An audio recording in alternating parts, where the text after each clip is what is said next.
Pemirsa, isu PPKM level 3 akan kembali diberlakukan lagi di seluruh Indonesia. Sebagian tempat wisata di Kota Lubuk Linggau diperkirakan akan ditutup sementara. Menanggapi hal tersebut, salah seorang warga mengaku kecewa.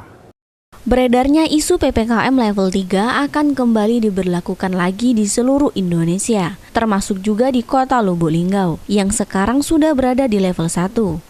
Dan mulai beraktivitas normal kembali. Mendengar isu tersebut membuat warga mengeluh.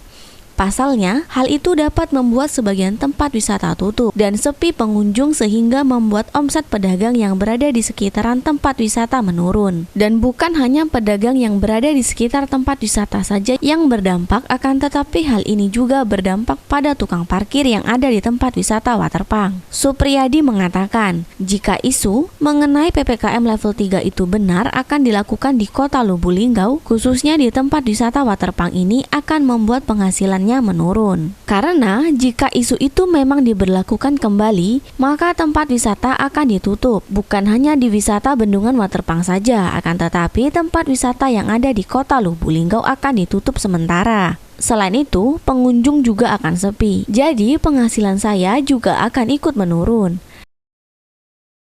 Sepi dan tutup gitu ya. Kembali lagi seperti semula gitu ya, Pak. Jadi untuk sekarang ini antusias masyarakat dan dengan PPKM level 1 ini, Pak, gimana, Pak? Meningkat nggak? Agak berkurang gitu. Nggak berkurang ya. Dan pendapatan kita sehari itu, Pak, dari parkir ini sendiri? Berkurang gitu. Supriyadi berharap PPKM level 3 ini hanya isu saja, sehingga tidak membuat beberapa tempat wisata tutup sementara. Yolanda Monika, Silampari TV melaporkan.